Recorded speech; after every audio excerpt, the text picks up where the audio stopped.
যে ভারত তাদের ত্রিপুরা রাজ্যে অবস্থিত গজলডোবার বাঁধটি ছেড়ে দিয়েছে এবং এতে করে বাংলাদেশের ফেনী, নোয়াখালী, লক্ষ্মীপুর, চট্টগ্রাম সহ আরও বিস্তীর্ণ এলাকার মানুষ পানিবন্দী হয়েছে। দেখা দিয়েছে আকস্মিক এক বন্যা। এই বন্যা এতটাই ভয়াবহ যে সেখানে বসবাসকারী মানুষজন বলছে এটি 1988 সালের ভয়াবহ বন্যাকেও হার মানাবে। অথচ এই বাঁধটি ছেড়ে দেওয়ার পূর্বে বাংলাদেশকে কোনোভাবেই সতর্ক করা হয়নি। আপনারা জানেন যে কোনো দুর্যোগ মোকাবেলার সবচেয়ে গুরুত্বপূর্ণ বিষয় হচ্ছে পূর্ব প্রস্তুতি।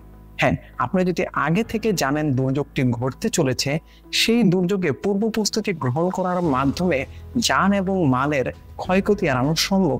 কিন্তু ভারত আমাদেরকে সেই সুযোগ দেয়নি বা দিতে চায়নি, কারণ ভারত তো আমাদের বন্ধু প্রতিম রাষ্ট্র নয়।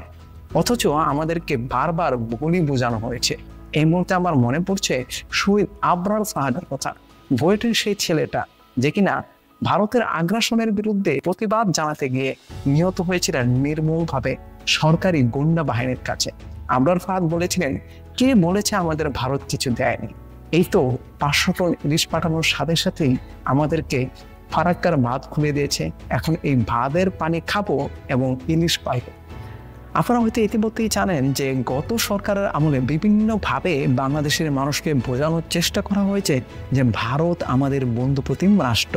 আর এখন আপনারা নিজ চোখেই দেখছেন বন্ধুপ্রতিম রাষ্ট্রের কি ধরনের বন্ধুসুলভ আচরণ হতে পারে। যখন বাংলাদেশের ছাত্র জনতার আন্দোলনের মুখে স্বৈরশাসক শেখ হাসিনা ভারতে পালিয়ে যায়, সেই সময় ভারত বাংলাদেশকে অস্থিতিশীল করার জন্য এক ধরনের কূটকৌশল হাতে নেয় এবং সেটি হচ্ছে বিভিন্নভাবে ভারতীয় মিডিয়া ব্যবহার করে বাংলাদেশের সংখ্যালঘু নির্যাতনের তথ্য তুলে ধরা এবং সেই তথ্যগুলো যে ভরে ভরা এবং সাম্প্রদায়িক দাঙ্গা লাগানোর জন্য প্রচার করা হয়েছে ভারতীয় গণমাধ্যম থেকে, সেটাও আপনারা ইতিমধ্যেই জানেন।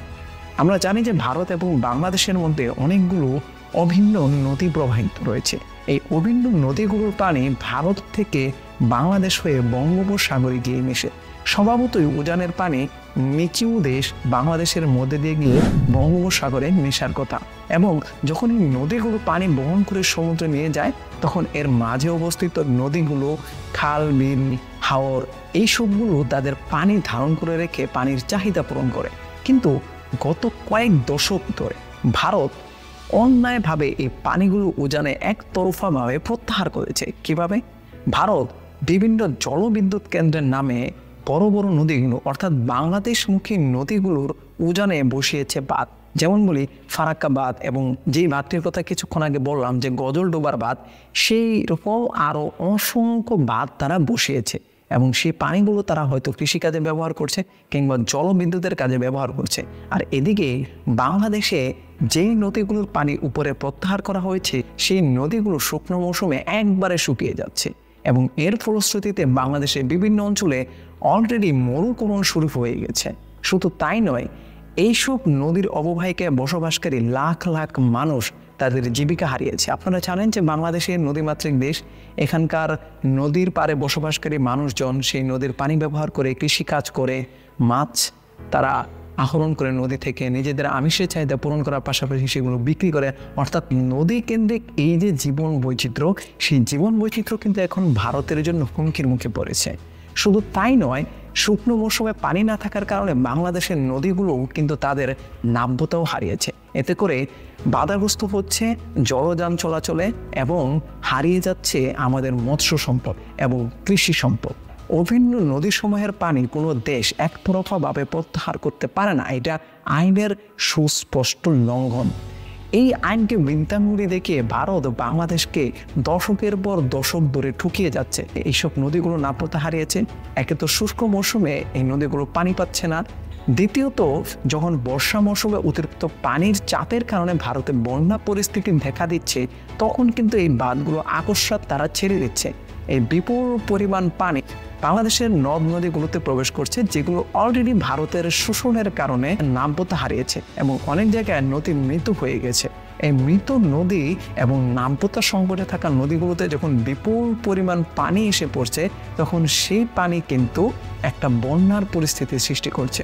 প্রতি বছরই আমরা দেখতে পাচ্ছি যে বন্যায় হাজার হাজার লাখ লাখ মানুষ বাংলাদেশে পানিবন্দী হয়ে পড়ছে, অনেকে মারাও যাচ্ছে, লাখ লাখ হেক্টর জমির আবাদি ফসল নষ্ট হচ্ছে। ভয়াবহ একটি তথ্য দিই, সেটি হলো ভারত তার দৃশ্যমান সবগুলো নদ নদীতে প্রায় ৩,৬০০-র মতো বাঁধ বসিয়েছে। একবার চিন্তা করতে পারেন, ৩,৬০০-র মতো বাঁধ বসিয়েছে এবং প্রাপ্ত তথ্য মতে আরও প্রায় ১,০০০টি বাঁধ তৈরির পরিকল্পনা করছে ভারত। চিন্তা করতে পারেন, বাংলাদেশে ব্রহ্মপুত্রের অববাহিকা থেকে প্রায় ৬৭% পানি পেয়ে থাকে। শোনা যাচ্ছে ভারত তাকে ব্রহ্মপুত্রের পানি প্রত্যাহারের জন্য অপচেষ্টা করে যাচ্ছে। তাই বর্তমান যে অন্তর্বর্তীকালীন সরকার রয়েছে তার প্রতি বিশেষভাবে আবেদন করব, আপনারা আন্তর্জাতিক আদালতে যান এবং ভারতের এই একতরফা শোষণের বিরুদ্ধে মামলা দায়ের করেন। আমাদেরকে অবশ্যই আমাদের ন্যায্য হিস্সা ভারতকে ফিরিয়ে দিতে হবে, নতুবা ভারত যে আমাদের প্রতিবেশী রাষ্ট্র সেটা আমরা ভুলে যেতে বাধ্য হব।